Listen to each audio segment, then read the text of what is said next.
ఈ మధ్యకాలంలో వరుసగా కాంట్రవర్సీలతో తెగ వైరలైన దువ్వాడ సీను దివ్యల మాధురి జంట జీవితంలో మరింతగా బలపడేందుకు సీరియస్ గా భవిష్యత్తు ప్రణాళికలు రచిస్తున్నారు.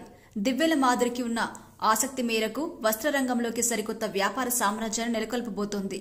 వ్యాపారం అంటే ఏదో సాదాసీదాగా కాదు, కొన్ని కోట్ల రూపాయల పెట్టుబడిగా పెట్టబోతోంది మాధురి శ్రీను జంట. తన మొదటి వస్త్ర దుకాణాన్ని హైదరాబాద్లోని చందానగర్లో ప్రారంభించబోతోంది. అన్ని అనుకున్నట్టు జరిగితే 21న ప్రారంభోత్సవం చేయడానికి ముహూర్తం కూడా ఖరారైంది. తాము పెట్టబోయే వస్త్ర దుకాణానికి కాంచీపురం వకులా సిల్క్స్ అని పేరు కూడా ఫిక్స్ చేశారు. చందానగర్లో కొత్త దుకాణాన్ని ప్రారంభించిన వెంటనే హైదరాబాద్లో మరో వస్త్ర దుకాణంతో పాటు ఏపీలోని విజయవాడ, విశాఖపట్నం వంటి మెట్రోపాలిటన్ నగరాల్లో కూడా తమ మాల్స్ ప్రారంభించాలని యోచిస్తున్నారు. వ్యాపారంపై చాలా సీరియస్ గానే దృష్టి పెట్టింది ఈ జంట.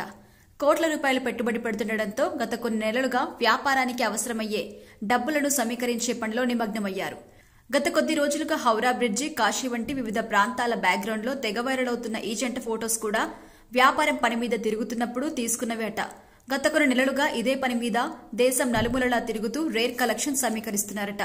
పట్టు చీరల కలెక్షన్స్ కోసం ఇప్పటికే కోల్కతా, బెనారస్, ధర్మవరం, కంచి, బెంగళూరు, హైదరాబాద్ వంటి వివిధ ప్రాంతాలు తిరుగుతూ తమకు నచ్చిన పట్టు చీరల్ని వ్యాపారం కోసం కొనుగోలు చేస్తూ స్వామి కార్యం స్వకార్యం అన్నట్టుగా ఒకవైపు వ్యాపారాన్ని, మరోవైపు విహారయాత్రలను కానిచ్చేస్తోంది ఈ జంట.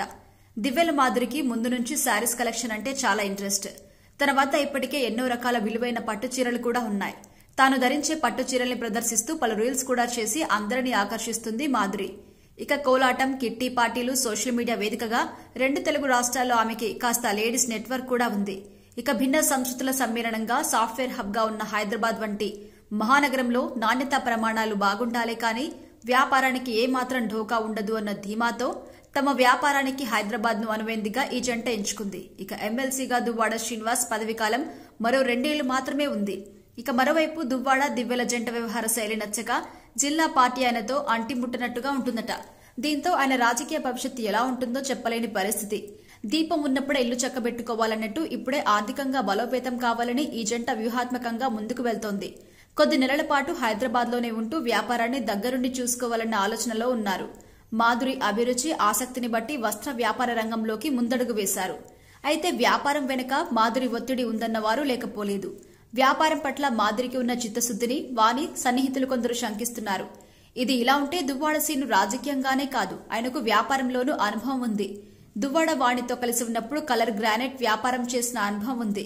అప్పట్లో కలర్ గ్రానైట్ వ్యాపారం ఆయనకు బాగానే కలిసొచ్చింది. అయితే తర్వాత రాజకీయ వేధింపుల కారణంగా ఆ వ్యాపారం కొంత ఒడిదుడుకుల్ని ఎదుర్కొంది. దాని తర్వాత తిరిగి ఇప్పుడు మాధురితో కలిసి వస్త్ర వ్యాపారంలో అడుగుపెట్టబోతున్నాడు దువ్వాడ శ్రీను. మరి శ్రీనుకి ఈ వ్యాపారం ఏ మేర కలిసి వస్తుందో చూడాలి.